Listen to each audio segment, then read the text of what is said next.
ay ta fe an yɛrɛ kɔni hakili la sango kamalen bamba an bɛ nɛgɛ karafe dɔrɔn ma jaja renouveau gadi toujours mariage toujours denguni a ko frère ha an way mugutuguni mun bɛ n'o ye muso nganaw ye muso nganaw ko k'u na fɛrɛ kɛ sa ka groupe renouveau yɔrɔ ɲini ko maa bɛ denwulila a bɛ denwulila ko maa bi kɔɲɔla a bɛ kɔɲɔla maa bi furusirila a bɛ furusirila ɔ k'a tɛ ɲa min kɔ sa k'u bɛn'u kalifa anw na o kana a bɛ kalifa minɛ wa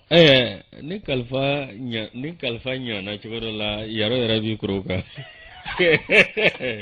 Yusuf ye ka dɔ tarata ye dɔgɔkun tile filanan don bi ye kalo tile 29 ye a bɛ novembre kalo ko fɔ san 2022 e ni ne an bɛ ka dɔ ba min da o tɔgɔ la studio kɔnɔ bɛ renouveau télé ni renouveau FM studio belebele ko fɔ ka kanubaw fo k'u waleɲuman dɔn Mali kɔnɔ ale ni Mali kɔ kan sango ta maa minnu bɛ danaya ta ka danga sanga ani waatiw bɛɛ lajɛlen la walasa kibaruya ɲumanw ka se k'u sɔrɔ ka sɔrɔ a ma kɛ ni gɛlɛya ye min ye fasiri ye a caman b'an bolo kɔrɔ bi o Yusuf a bɛ sɛbɛn faransi kala e ni ne an ka se ka yɛlɛma bamanankan la jama fama ka se k'i ta fan dɔn o ye anw ka kɛci ye ka dɔ nɛgɛ karafe bɛ Fuseni Dawu bolo ni waati in na k'a fo ni ka a waleɲuman dɔn réalisation yɛrɛ grand frère de valeur ne yɛrɛ cousin don Sedan Omar Keita l'enfant de Kita an b'a fo ni ka a waleɲuman dɔn o Youssou radio partenaire a k'u fo ka timinadiya n'u ka wulikajɔ la sanga ani waatiw bɛɛ lajɛlen la Kerewanikaw fɛ radio so 2 sɔgɔlɛman na radio Bɛnkan i ka dɔn ani radio Danbe ka baarakɛlaw fo ni u waleɲuman dɔn radio Danbe jijeni jijana ka cɛdenw an b'u fo badabada foli danti foli min na radio yɛrɛ ko si samara la ka baarakɛla bɛɛ lajɛlen fo ni ka a waleɲuman dɔn i ka dɔn radio faso kanu an yɛrɛ y'ale sɔrɔ maa min juru la n'u bɛ i ka dɔn Kolo Masa ko fɔ min ye Karimu Tarawele i ka dɔn Ala y'a miniji dɔgɔya an b'a fɔ ko Ala ka badabada dali nɔgɔya ani silamɛsu bɛɛ lajɛlen Youssou ka mɛn ka sarakati bɔ i ka dɔn u ye o Youssou i ka dɔn jigifa fana bɛ yen a baarakɛlaw bɛɛ lajɛlen k'u fo k'u waleɲuman dɔn i ka dɔn danti foli min na Youssou an bɛ Danaya FM baarakɛla bɛɛ lajɛlen fo Kiɲiba Bujalo n'a ka cɛdenw k'u fo k'u waleɲuman dɔn Naniko FM ka baarakɛla bɛɛ lajɛlen fo ni waati in na i ka dɔn k'a fɔ pasteur a n'a ka cɛdenw an b'u fo k'u waleɲuman dɔn min ye i ka dɔn k'a fɔ Selengekaw fɛ Mamadu Dunbiya n'a ka cɛdenw an b'u bɛɛ lajɛlen fo ni k'u waleɲuman dɔn i ka dɔn danti foli min na ni waati in na radio i ka dɔn Mamilɔn Tamani Mamilɔn Kebila Mamilɔn Sikaso Mamilɔn Kulukɔrɔ i ka dɔn Tisa FM ale fɛnsɛnlen filɛ nin i ka dɔn Bamakɔ yan a ɲɛmaaba i ka dɔn a bɛ Bekayi ko fɔ Bekayi Kɔnɛ k'a fo ni ka a waleɲuman dɔn a n'a a baaraɲuman bɛɛ lajɛlen a ka baarakɛlaw an ma ɲinɛ i ka dɔn Amara Silakɔ an bɛ a fo ni ka a waleɲuman dɔn Youssou n'an bɔra ka an bɛ taa i ka dɔn Kɔfilacɛ min ye i ka dɔn Adina FM a bɛɛ i ka dɔn Mamutu ko fɔ an b'a fɔ ka waleɲuman dɔn k'a Male min ye Tiɲɛdugu lamɛnbaaw ye ka foli ni tɔni ta ka ɲɛsin u bɛɛ lajɛlen ma an ma ɲinɛ i ka dɔn Amadi Daɲɔkɔ nin waati in na radio Daka Maraka Kungo ka baarakɛlaw fo k'u waleɲuman dɔn radio Watini Ɲana Ganadugu ka baarakɛlaw fo badabada foli danti foli min na ka i ka dɔn k'a fɔ Ibrahima Jalo fo ni ka a waleɲuman dɔn Youssou min ye i ka dɔn k'a fɔ nin waati in na radio Islamique baarakɛlaw k'u fo ni k'u waleɲuman dɔn Bɛlɛdugu ka Bɛlɛdugu ka bɛɛ lajɛlen fo k'u waleɲuman dɔn Jɔnka ka FM Yɛlɛmani k'u fo k'u waleɲuman dɔn an ma ɲinɛ radio Dɔnba kɔ Kara ka Karanga bɛɛ lajɛlen fo an ma ɲinɛ i ka dɔn Tobili kɔ an bɛ Zumana Keita fo ni ka a waleɲuman dɔn danti foli min na nin waati in na Youssou ka foli ni tɔni ta ka ɲɛsin radio wa lamɛnbaa bɛɛ lajɛlen ma Tomiyakaw fɛ yen ka foli di Aba FM baarakɛla bɛɛ lajɛlen ma Yuwaru min ye ka dɔn radio bɛɛ sago Kucala ka baarakɛla bɛɛ lajɛlen fo ni k'u waleɲuman dɔn Madame Jawara Bintu Kulibali a n'a denw n'a mɔdenw an b'u fo an kanubaaba don an b'a fo sanga ani waatiw bɛɛ lajɛlen la min ye i ka dɔn ka fɔ radio fɛn fɛn bɛ yen nin waati in na n'o sɔgɔma na an bɛ mun dɔn an tɛ mun dɔn an bɛ a baarakɛla bɛɛ lajɛlen fo k'u waleɲuman dɔn Yangadi FM 88.5 ka baarakɛla bɛɛ lajɛlen fo ni k'u waleɲuman dɔn MC la joie n'a ka cɛdenw ɲɛlɛnni bɛ i ka dɔn Segu ka Segu ka bɛɛ lajɛlen fo nin waati in na badabada foli i ka dɔn danti foli min na Segu o ye Daki ninnu ka yɔrɔ ye dɛ nka ni Akibu Buware ninnu ni Antoine Solan Tampele ni Sisolo ni Daba Tunkaraw ni Alexis ninnu bɛ ɲɔgɔn na ni Alexis Kalambiri ale yɛrɛ ye n den ye Alexis de kɔni kɛn bɛ ka anw Sikasokaw kɔni lajaba a bɛ TikTok ni fɛn bɛɛ sanfɛ sa anw ka échangeur ko kɛ o Alexis ya a bɛ ŋɔnɔ kan bɛ Alexis Kalambiri o de kɛ kalabiri gele kale ma so mi ma ko an se ka so ko re man ta fando bega global ni wati na de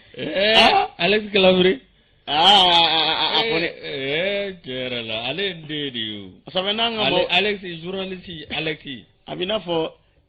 cité administratif tay nkoro ke de redu ni bora ni boppa mameso ni nana bi ibna adam ne rom ne be mu kana sigi ko tuguni fonu efe jema nu ngayro la ko itani ve idi sigi ni ve yusu ni edonga doye ka kanu ba bela jele fo nema fm barakelaw ka saro ku fo ku wale nyumando ikado danti fulimina yusu ikado baynindu mandoro sitala koni trosite yeredu lajo si sedna Omar Keita ale be réalisation na fusendao awkado flanun fa ale be nego karafela wa kari jarabada ale zere sage zere awa mi ale be kamla sira mi awkado an yara burange ne awkado Mamadou Z Traoré l'enfant de Kiyan no bora jamadu kumbo ke fa ko awa Keita mi kata marketing na marndaw matta murafo ka tase adamma zakaru fomba segu chabulu ko ala kan waake awa ani fo tase el haji margachen dawma le seul intellectuel de Somaso ego chugodi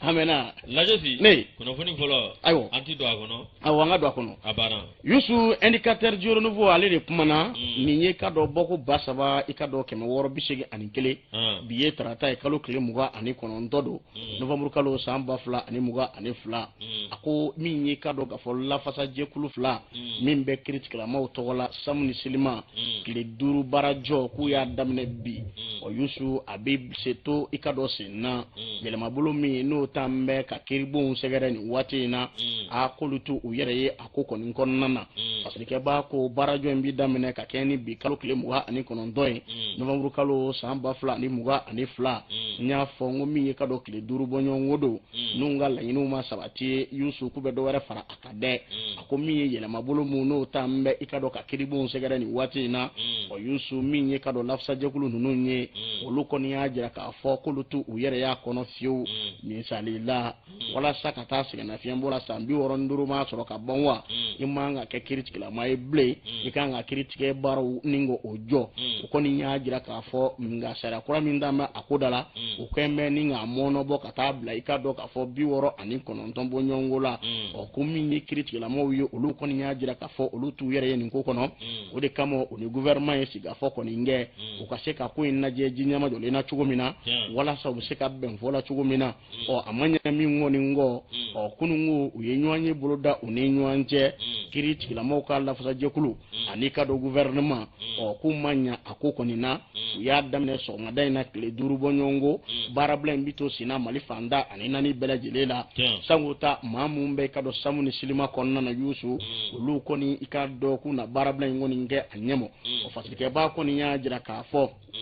ni wale mme ka takolu segere ikado ka samduru were ko fara ikado ka ko bela jeleka wal ma ka san were fara akoko ninga o kolu koninti uyere ye akonona na fiu bare sabula minye oluka bara koninta bolo o yusu ni ikado ka foko were taka laje shara kisa do de ba akono o baro de kanga sigisi nga o ngani ikado yelma bolo do taka yoro do segere ka beke maje oluko ni mo ni duye ikado critique la were taka laje anwa jamana kono manzi sitra yusu ma keme duru ta ani sababo nyongo o yusu ni duye ni ko infana laje lu ko ni nyaajira ka fo ko inta chugo wara be mini ni mbela jele ci kelenye o ka fero sigi singa o lu fele minye o gouvernement ka se ka so o ma ka barake nu o ko bela jele ko ni kono te ikado hakilna mimbe gouvernement na ni watina o yusu no yi ka san damana wara fara sambi woronduru ngoni nga a ko lu tu yele akono abana akoni manyami ngo uye kunga ngoshi o ka jira ka fo minye ikado ka fo bara mi mesigu ubolo wati ni wati o yusu ni anyamo ya bita na me foko rentrer o yusu rentrer judiciaire sam bafla ani muga ani fla na kanga damine jedi do kalo kle folo décembre kalo sam bafla ani muga ani fla kolu tene ye o kene kono bare sabula ikado ka fuka la inu masabati o dunya maya be colonel Assimi Goïta bolo o critique la mo kono ya jira ka fo o olu fele mi o ti dore yelma bolo mun ngara kolu tunu yere ya akono o ka faraw sigi singa jona jona olu e min fo gouvernement ka se ka sono ye wala saka bara nunu bela jele sigi singelenga la fiya be se kana cogo mina o hal nasoro be ya fanyini ikado faso don fe nin kile duru gwele mi no bina taka mo se gara papier kunda ani kado kiri sebendo mineli kunda ani mamu nga kiru kanga buluda abina ke manjeme bay abina ke kololo bay kado uko ko ni mo o mi mo abwaro dona na tawla o ko una afo anyi anfana na fasiru ikado ninga lasi SD ni aka fasire ni ka terjiro no kono Alligator ni ale blane bi sebenta to minima ta o yesoir de makoy ibe good luck Jonathan Don good luck Jonathan ni ala sonama ale anab jibla moko ni bido inare e ko kuma e mi kado Jonathan good luck bi tarata mi e kalut lem wan ko non don mi e anna awakado barabulu dananga ma nyemo ye bi talike awakado ni hakli bala mi awakado laje mi no kanga ke kalut len na mi Abuja o yendi jera fa bay mi Trizangoro Jonathan Goodluck lemi na badabara taniga sikki anga jamana kono e kado ale ni nyeshi malila mi awakado awa laje mina ke bina ke Mali anika do Guinée ko gata se Burkina Faso anta zamana mi good luck Jonathan ale awkado ni tamay ngoni be buluda kana nyeda ke ka laje awkado nyini fami be wala sa am se gata kala filla ci ko mina yalma awkado ko tabulo be ci ko mina mi kabni wati mi ni hagli bala mi good Jonathan good luck na envers o kera wati mi embargo manga o wulipma mi an atemena yanno inana ani anga manyemo na nyuanyi mi Assimi Goïta anaka gouvernement anolu da nyuanyi no tabana kabwe mi awkado ne jatibineke ibe kafo awami anga jamana mimbe no ye jamana nyema munumbe no lobe tarike sedaoka ani iyo mwaka mi awkado samba flani awamga ani fla mi je kalotle saba aywa olu koni alaje mi ye gele mi be malika ka bo malika o asro blala malika mi ye janvier kalo tile kono do samba flani mugan ani fla mi ye nyere la ado awa ibaye ka fo ye frontière bela jele datugo on ni jamana to ni nyanje mi ye awakado sari fere mi sirawo jamana maw ni nyanje ani tani ga sigi ma ni nyanje o bela jele o yo tige no temena ka boy malika soro fem fe be na pena banque centrale des états de l'Afrique de l'Ouest ani banque commerciale la minye awkado sedawo jamana bela jele yolu bela jele lajo no boray be ka fo awa je kalotle awa muga ani nani minye awkado nyera la kabini kado anga transition so koni kalafli atabulu manada lajo so kara so kado ambargo o taraka banga mi awkado ningwe minye awa Jonathan Goodluck ale kono mini inye ko tabuluka kala filmi mbeka samba fulani mugani saba foka tase samba fulani mugan ani nani alla be mbe chugodi tabulu be chugodi alla be mbe chugodi mi awkado anu bela jele nyefo mi nyera la ibai ka fo awnga jamana bilama wuli ka jode ko nimbe ka kesanga ani wati mi bato awa sharia flow beta chugobi amse kata kala filla ka soro kiri ani wayo mayala ni sebe mi yusu ko nate aleka fasirdo anya bo swarde mago kono indicateur juro nouveau a kuma ne ko kura kun yusu minye ka do ka fo demisoni mumbe no siti teme sanduru bonyongo ka oluka fatuli wala sako bali faraw ka sigi singa jona ikado kene abina kunga ka faraw ke wala sa ikado be se ka furakeli nyuma soro tugomina de mumbe no bi bange ka soro makoko yusu fasirike ba mamme o togola doka ale ni ikado epinimoni o koni nyanya kilifrege banaye o yusu mi na be ikado mo soro sanga ale wati olu togola do de nyana mala alamisa do kalo kle muwa ani nani novembre kalo samba fulani muwa ani fla ikado CCB konnana parce que ba ko ministre ale norobla de me kene kono no be kene ministre ko fo docteur Abdoulaye Gindo ale de tara ka do kene ministre ani maya sabatili ikado ka fo o norobla parce que ba ko de me ba cha mampumbe ikado akene konnana kerengere ne nyala agence universitaire pour l'innovation technologie ale ni ikado aliment ve alliance for international medical action olu maw ikado lu be ikado kene konnana parce que ba ko agence universitaire pour l'innovation technologie num bela jele kene ikado ka wasa ko so be barsabula de baw do mum be wuli ka joke sanga ani wati la hinin ka ke bela jele ka se ki sendo ikado ni kelele la no bitali ke dum muma koko wali ma ikado ka fo pinimo libe se ka kele chomna ka bo anwa jamana konnana ajarala ka fo ni ye jatemine ke ikado keme sarala den chama lube to ikado ka fo lube bange o yusu minye farute koko o minye kado ka fo gbele abu soro alaba be ke fatuli o fero de kanga sigi singa kosobe wala sa baro ka se ka sabati kene bina kunga akili no ka se ka faranyo nga tita ambela jele ko nambela jele yan fanga ke kele la inu bela jele bi sabati o ajarala ka fo ni bange reta ka laje bi demsen kunda ma ba kele no bangera o bisaba ani saba yusu olu chama mbe olu koni ikado ka fo betanya o fasika ba pano okoka ani mu rebe no makoko o mu fana be no lu koni ikado ka fo olu tayale yere kon bina mana no bela jele koninga ako domi na sigile flesinga dowarete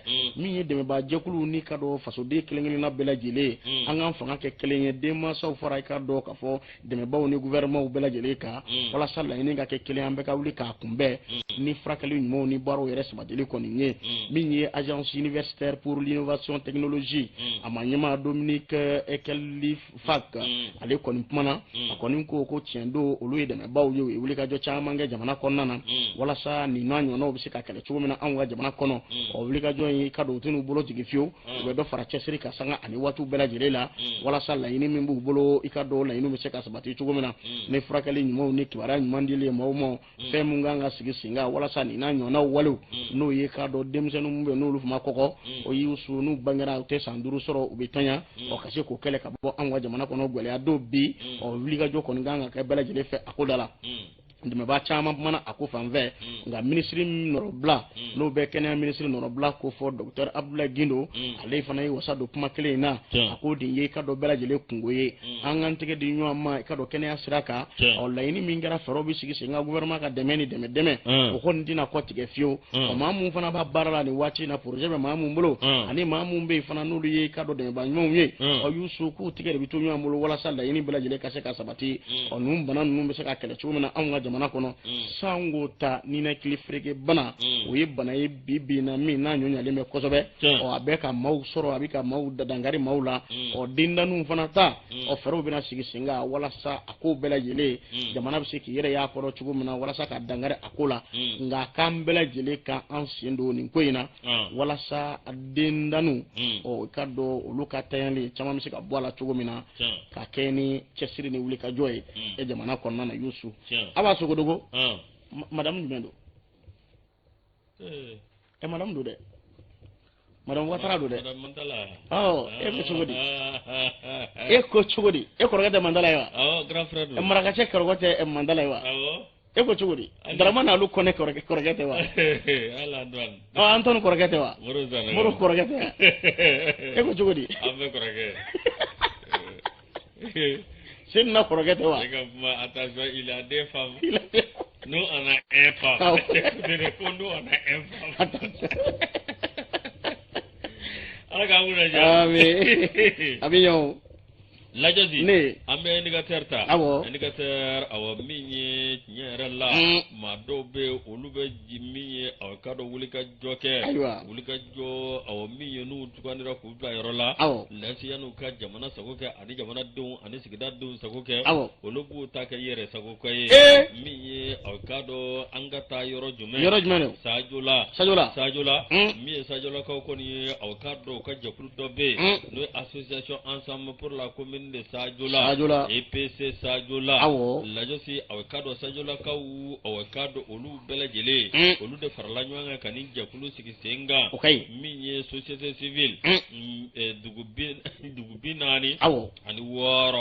ani aw ka dɔ min y'an bɛ yɔrɔ minnu wele ko amo 52 sajola aw ka dɔ ale commune rurale la walasa aw ka dɔ u ka jiriw ani ka dugukolo olu bɛ se ka lasago cogo min na lajɛ si aw ka dɔ min ye u ye maa minnu sugandi ni o y'u ka maire ye o ti dɔwɛrɛ min ye aw ka dɔ Tumani Dambele ani aw ka dɔ Mɔrɔ Makalu min ye aw ka dɔ maire an'a ka conseil dɔw commune dugudenw kɔni wililen don ko fɔlu ka taa ka sababu kɛ mun ye ni sigira dugu kunna Jana de sigi wa e de kan ka dugu kɔlɔsi wa e de kan ka dugu alayiriwa min ye gɛlɛya kana dugu sɔrɔ a kana dugudenw sɔrɔ min ye aw ka dɔn ni maire Sajola maire ale kɔni ka sira t'o la dɛ n'a jara aw ka dɔn Mɔrɔ Magalu ale ni aw ka dɔn Tumani Dambele ale yɛrɛ ye maire ale ka sira t'o la n'a jara aw ka dɔn dugu ka ci ale yɛrɛ kɔni ka ta sɔrɔ min ye aw ka dɔn yɔrɔ dɔ bɛ n'o ye aw ka dɔ Faleme ale kɔbolo min filɛ nin min ye aw ka dɔn u nana ka yamaruya di aw ka dɔn siniwaw tɛrɛ mɔgɔw k'a faamuya siniwaw ka service dɔ de don n'o tɛ siniwa caman bɛ olu bɛ baara kɛ légalement u bɛ baara kɛ ka ɲa nka nin y'u ka entreprise dɔ de u ka cakɛda dɔ fo mɔgɔw k'o de faamuya lajɛsi min ye autorisation ka d'olu ma aw ka dɔn autorisation min bɛ ka sariya kɔnɔ min ye aw ka dɔn k'u ka jiriw tigɛ ni ka tila ka kɛnɛ d'u ma u bɛ se ka aw ka dɔn nafolomafɛnw bɔ yɔrɔ min na min ye aw ka dɔn tiɲɛ yɛrɛ la u ka dɔn ka sɔrɔ min dira aw ka dɔn dibidibi la min ye o bɛ ti jɔ 441 na min ye aw ka dɔn Mɔrɔ Kante ka fɔ la i ka dɔn aw min ye délégué général EPC min n'a sigi bɛ Bamakɔ ale kɔni y'a jira k'a fɔ min ye olu ka maire n'o ye commune de Sajola ye a kɔni jan tɛ dugu la ale kɔni ko a yɛrɛ juga da dɔrɔn min ye aw ka dɔn a bɛ marché di aw min ye cakɛla dɔw ma n'olu ye chinois ka cakɛla dɔw ye olu aw ka dɔn u bɛ aw min ye u bɛ pɔsɔn jugu u b'o don u ka dugukolo la o bɛ kɛ sababu ye aw ka dɔn min y'u ka jiriw olu ka aw min ye u ka sogo minnu bɛ fo ka taa se aw ka don u ka sigida ji ma a b'o bɛɛ lajɛlen tiɲɛ lajɔsi u bɛ jiri tigɛ u ka sira t'a la min ye aw ka don u ka bagan minnu bɛ olu kɔni bɛ ka sa don o don lajɔsi k'a kɛlen tiɲɛ ni damandan de ye min ye aw ka dɔn ni maa min filɛ nin n'o ye aw ka dɔn Tumani Dambele ye ale ni Mɔrɔ Makalu i ka dɔn ninnu ta kɔni kɛra dandɛmɛ wale dɛ wayara min ye aw ka dɔn tiɲɛ yɛrɛ la maire kɔrɔ min bɛ aw ka dɔn pôle économique min bɛ ko kɔni ye aw ka dɔn aw dansigi o ka ko la nin min bila la a nɔ la lasi ka dɔn aw min ye dɔ bɛna fara maire ka waati kuma kan olu kɔni b'a ɲini nin ka taa ka bɔ yen yɛrɛ de ni ka maa wɛrɛ bila a nɔ la bawo aw ka dɔn Sajolakaw tɔɔrɔ la u sɛgɛnna min ye EPC min filɛ nin n'o ye Sajola EPC n'o y'u ka aw Sajolakaw ka jɛkulu ye olu kɔni aw ka dɔn u ye ko sugu bɛɛ lajɛlen kɛ min ye ministre de l'administration territoriale fo ka taa se aw ka dɔn ministre min bɛ yen ni u kan k'u kungo fɔ yɔrɔ min u ye lettre bila ka taa nin bɛɛ lajɛlen la min ye olu ka maire ani conseil communal olu ka dɔwɛrɛ t'u la dɛ min ye k'u ka dugu ka nafa ni k'a di maa wɛrɛw ma k'u ka dugukolo tiɲɛ k'u ka kungo tiɲɛ o tuma aw ka dɔn ko dɔ kɛra jajiri fasala nanjɛ bugɔli la kɔni a banna lajɔsi min ye aw ka dɔn nin min filɛ nin min ye aw ka dɔn k'an bɛ ka wele bila vérificateur général ma o kana a ko sɛgɛsɛgɛ ni k'a lajɛ min ye aw ka dɔn nin min filɛ nin Mɔrɔ Kante ale kɔni y'a jira k'a fɔ aw min ye olu na ko sugu bɛɛ lajɛlen kɛ walasa aw ka dɔn u ka conseil communal an'u ka maire u bɛɛ lajɛlen k'u ka koso n'u ka kasaw cɛ bawo dɔ kɛra jajiri fasala ten sa ayiwa ala ka ɲaga d'an ma lajos ne affaire à suivre Tayiru Male n'ale ka fasira an y'a bɔ indicateur kɔnɔ indicateur jiro niveau kelen ale kumana o Yusu min ye ka dɔ dugukolo ko manga a wuli bɛ i ka dɔn an ka taa Kati dɛ n'an taara Kati marabolo kɔnɔna na i ka dɔn commune 37 olu wulilen fana bɛ u ka maire nɔfɛ nin waati in na dɔ wɛrɛ tɛ i ka dɔn dugukolo ŋanamu Yusu ko ɲɔɲalen bɛ kosɛbɛ i ka dɔn Kati marabolo kɔnɔna na ɔ fasirikɛba kɔni n'o bɛ tali kɛ Adama Jabate la ale kɔni y'a jira k'a fɔ nin bɛ cogo min na nin ye min ye i k'a dɔn k'a fɔ hectare 10 ani dɔɔni wa Yusu olu bɛ ka kuma ɲɛ maaw ma ni k'a darake u la maa wɛrɛ t'a kɛba ye i ka dɔn Kati maire kɔni kɔ ko k'a sɔrɔ sariyaw bɔra ka bi a ko da la cɛlabɛnw baaraw bɛ se ka sabati cogo min na i ka dɔn sariya kunda kɛrɛnkɛrɛnnenya la dugukolo ko ta fan fɛ nka an bɛ don min na komi bi min ye ka dɔn dugulamaw ye baara wɛrɛ tɛ maa mun na ci kɔ baara wɛrɛ tɛ maa mun na i ka dɔn bagan mara kɔ u bɛ dugukolo de dɔn bari sabula u b'a dɔn k'o ti maa kɔni janfa u bɛ i ka dɔn o baara min dɔn ko jamana maa dɔw bɛ yen kɛrɛnkɛrɛnnenya la sungo maa mun sugandira maire dɔw bɛ yen olu kɔni bɛ ka dugukolo kɔni kɛ feereli ye k'a ŋanamu k'a di maa wɛrɛ ma sango ta maa disiba mun bɛ yen ni ka dugukolo ŋanami k'a di olu ma o de kama min ye k'a dɔn k'a fɔ jɛrɛba dɔ sigira sen kan o kɔni ye jɛrɛ in kɛ n'a bɛ meeting kɔni ko fɔ walasa ka laɲini kelen bɛɛ kɛ a kɔnɔ min ye Kati maire ye k'a dɔn a bɛ se ka walan sɛmɛ cogo min na walima i k'a dɔn a bɛ se ka bɔ maire la cogo min na Yusu sɛgɛba ko min ye seli kɛnɛ dɔ bɛ Kati numuri la ale ni k'a dɔn k'a fɔ école fondamentale min filɛ nin tumana o kɛrɛfɛ k'a bɛ n'a fɔ i k'a dɔn o ma daji ka ban wa ka fara o kan n'o bɛ i k'a dɔn hectare 4 bɔ ɲɔgɔn ko Sirakɔrɔ Ɲarela Yusu ko fana bɛ ɲini ka daji ka ban koyi Maki i baro fɛ sɛgɛba ko hectare 400 bɔ ɲɔgɔn ko Sirakɔrɔ Ɲarela ko fana dajira i k'a dɔn k'a fɔ Jalakɔrɔji maire fɛ hectare 443 bɔ ɲɔgɔn ko min bɛ tumana Adi Ɲangadu Jowalaki k'a bɛ n'a fɔ o fana dajira o fana fɛ Amadi Kindi Bacili ninnu fana i ka dɔn dugukolo sanaw dɔ bɛɛ lajɛlen b'u dɔn o fasɛgɛba ko nin y'a jira k'a fɔ hectare 364 bɔ ɲɔgɔn ko Fanafɛ Kura Yusu Dawuda Kulibali ko don ŋanamuna ka di o fana ma u ka maire fɛ n'o bɛ Kamila maire kɔni ko fɔ hectare 150 bɔ ɲɔgɔn ko Yekebugu i ka dɔn o fana maire fana o fana daji min ye hectare k'a dɔn k'a fɔ 400 bɔ ɲɔgɔn ko Dio Maɲanbugu ko Dio Gare maire fana o daji o de kama o kɔni wulilen bɛ k'a jɔ nin waati in na anw ti dɔwɛrɛ dɔn dugukolo kɔ an bɛ sɛnɛ de dɔn an bɛ bagan mara de dɔn an bɛ ci kɔni dɔn n'an yɛrɛla k'a fɔ min ye maa dɔw ye bɛ Sidiba ka kuma la o n'a jɔw ko i ka dɔn o kɔni wulilen bɛ nin waati in na maire mun bɛ nin baara la ko ka ŋɛɲɛ ɲini u nɔfɛ dɛ u ka fɛɛrɛ kɛ joona joona u k'u ka dugukolo segin u ma bari sabula k'olu tɛna jɛn ni nin ye cogo si la olu ka dugukolo b'u bolo kabini lawale kɔnɔna na k'a daragiw la k'a di disibaw ma ko jamana faamaw yɛrɛ ka wuli k'u jɔ nin ko in na k'u kɛn bɛ ka dɔ fara maire lakaw ka waati kan ni fɛɛrɛ ma sigi sen kan maire dɔw bɛ yen k'olu ko ka jɛlen tɛ bi na dugukolo ko la dɛ u k'a k'u lajɛ lajɛliya na n'o tɛ dugumaw sɛbɛkɔrɔ burutilen don bi i ka dɔn maire kɔrɔ ka sababu kɛ dugukolo ŋanamu ni dugukolo feere Adama Jabate indicateur zéro niveau kɔnɔna na an y'a salo ka bɔ yen an taa sugu la an ka taa sugu la n bɛ kanubaw fo ni k'u waleɲuman dɔn ka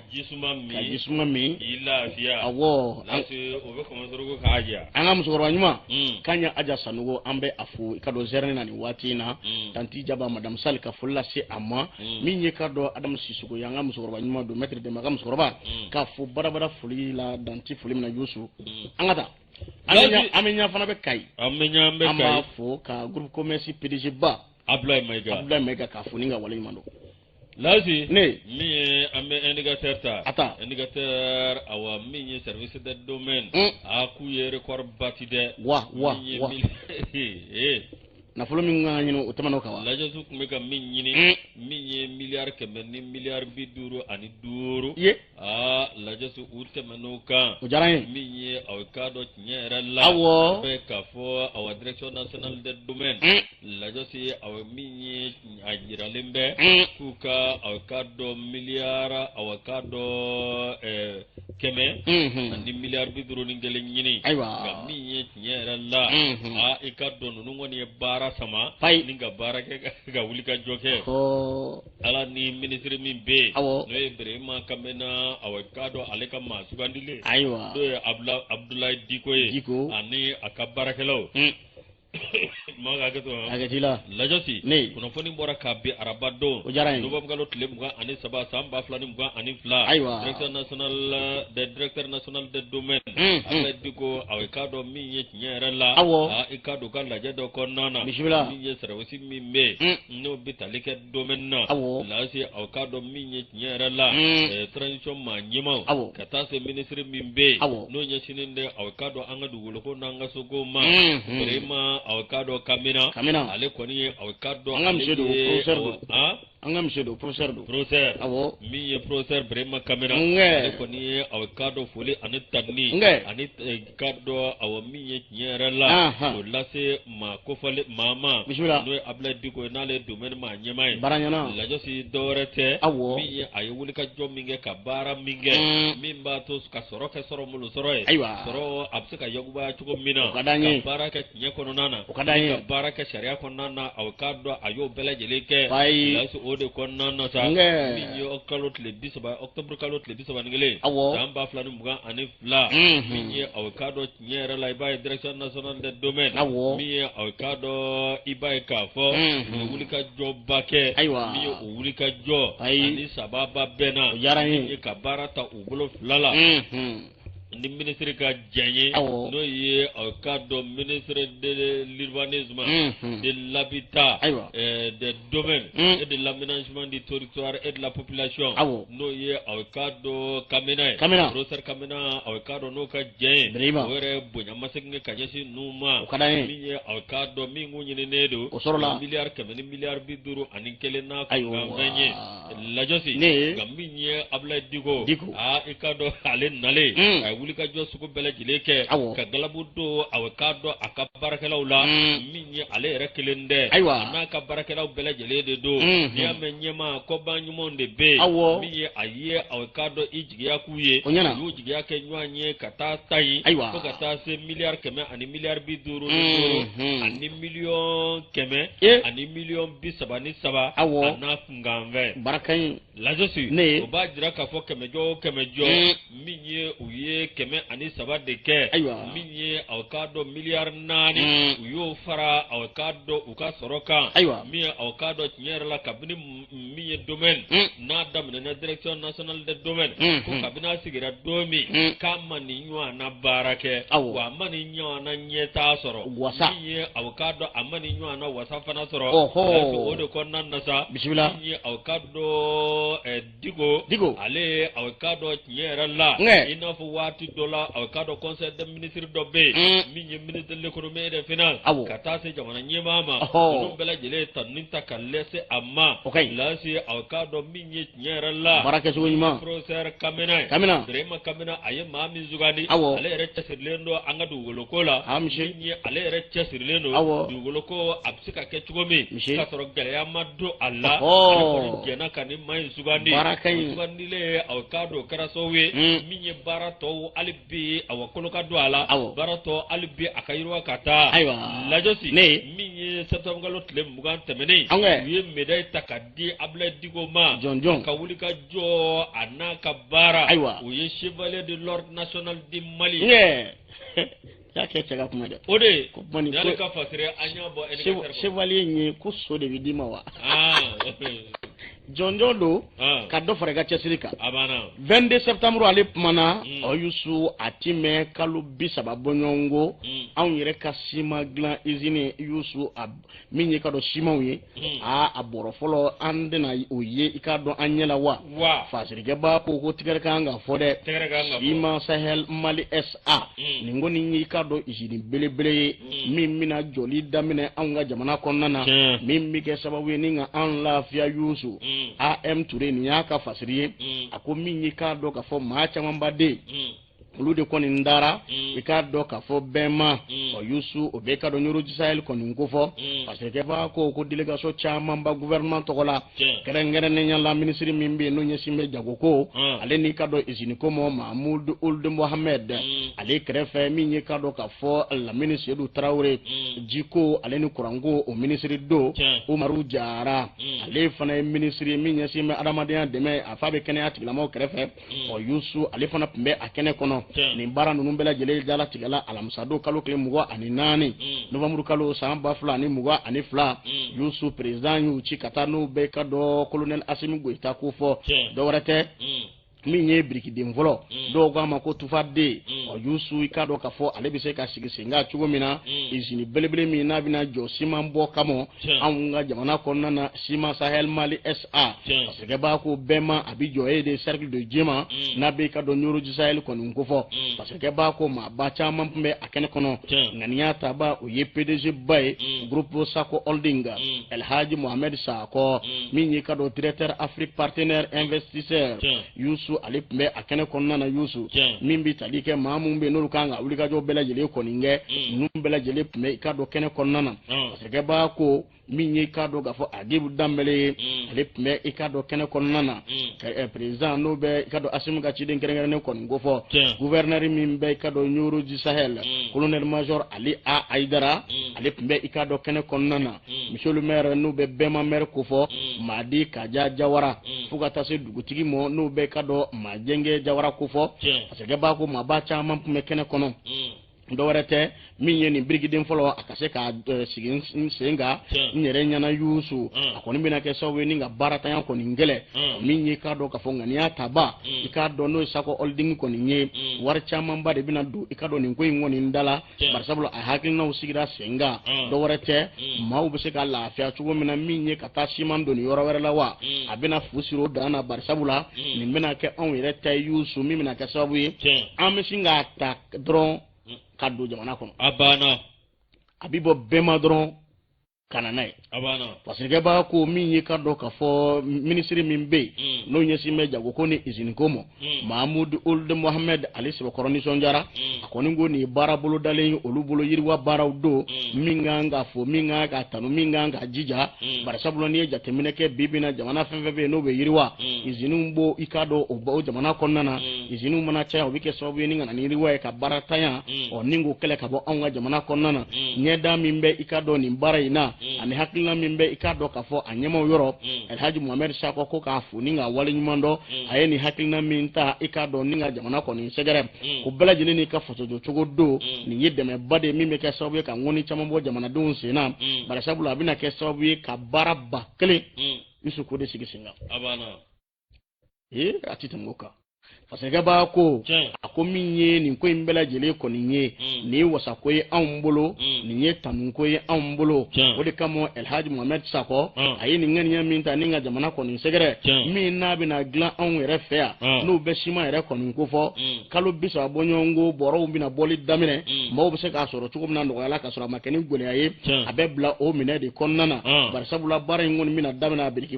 birikiden fɔlɔ o kɔni dara i k'a dɔn k'a fɔ alamisa don baaraw bɛna to senna fo 2023 o fasirikɛ b'a ka kuma na ale bi a ko min ye nin ko in bɛɛ lajɛlen kɔni ye musaka min donna a dafɛ n'i y'a ta k'a lajɛ o bɛ taa i jɔ sɛbɛnwari miliyari 488 bɔ ɲɔgɔnko la Yusu nin kan ka jɔyɔrɔ min na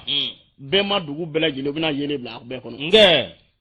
ka kuran cari fa bɛɛ lajɛlen fɛ ka kɔn usine yɛrɛ baaraw ye a siman fɔlɔ ne de b'o sa a tɛ tɛmɛ o kan a ko saa kɔnɔ Ala ka sini kɛnɛ da amina yɛrɛ a ko saa kɔnɔ min ye ka dɔn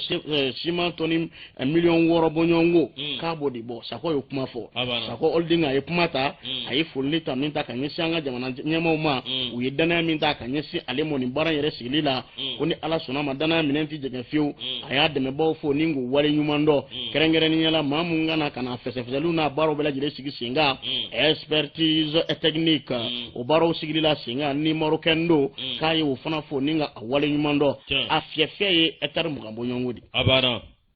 Bɛma bɛɛ lajɛlen kura de bɛna don a kɔnɔ ni ka yeli fari fa bɛɛ lajɛlen fɛ o Yusu a bɛna kɛ wasakoda ba ye yanni san 2023 cɛ nin bɛɛ lajɛlen bɛna kuncɛ ni ka yiriwa kɔni sabati min ye ka dɔn Bɛma maire n'o bɛ i ka dɔn Madi Kanja Jawara ko fɔ ale ni dugutigi Majɛngɛ Jawara fo ka taa se gouverneur ma n'o bɛ colonel major Ali Aidara ko fɔ ninnu bɛɛ lajɛlen ye kuma kelen fɔ nin bɛna kɛ sababu ye ni ka i ka dɔn baaratanya kɛlɛ kosɛbɛ Nyoroji Sahel kɔnɔna na ni ka an ka denmisɛnninakaw don baara la lafiya kɔnɔna na ni k'u kisi tungala taga cɛjugu kɔni ma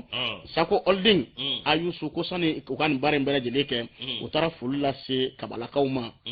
Jatilakaw Talakaw ani Buye Aidara i ka dɔn ale ka denbaya ma Yusu ko nin kɔni ye i ka dɔn baaraba ye min bɛna an lafiya kosɛbɛ an ka jamana kɔnɔna na siman dilan usine a simon folo boli bina damene kalo bisaba ningo desani ana sno fitri desonu kapote ka fukabita desonu gondana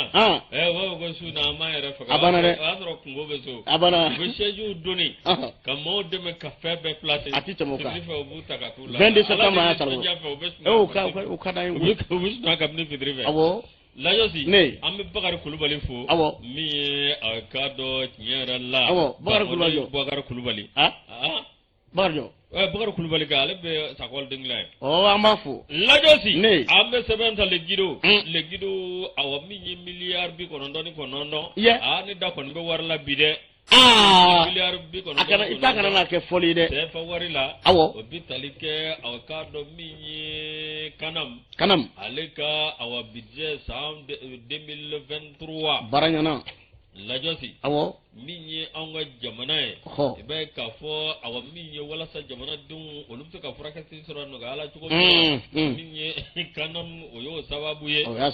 avocado bi na ka bi avocado wala sa bele jele se ka la soro chuko mi katro awa minye dugude bele jele ni jamana de bele jele akina do tarano yara munye avocado nyere la minye avocado uka conseil d'administration uka sal la je bay ni caisse nationale d'assurance maladie aywa kanam maga gato murani mbese no sawo professeur Mamadou Kane ale avocado ale ako bela jele latike aywa lumo bugalo tle muga ani saba amba flani muga ani fla minyi uka muga ni tako muga ni nduru nae conseil d'administration avocado minyi kanam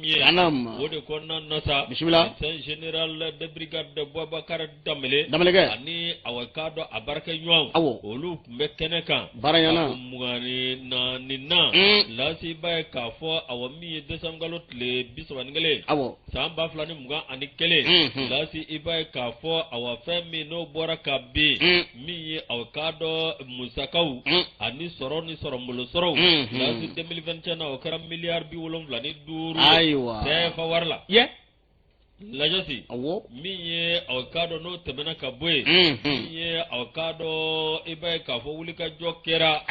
miye professeur Kane janvier kalo tle bisaba ani kele samba flani muga ani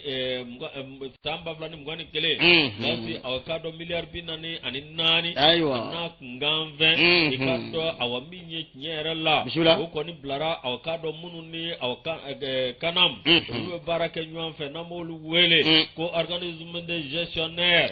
délégué CMSSI aleni INPSI lasi avocado minye femnuga nga duma no ye dotation technique lasi avocado mi jouer kalo le bisaba gamba flani muga ani fla mi avocado nyerla kesi a milliard bisaba ani nani sefala mi uyo wulika joke kemejo bisaba ani konondo mi avocado nyere la be ka fo awa mi akoko ni obiti jo milliard bishege ani wolumla na kungamvena lajosi wode konon nasa mi awa cotisation munum be no bitalike amota serala lasi avocado ani CMSI ani INPC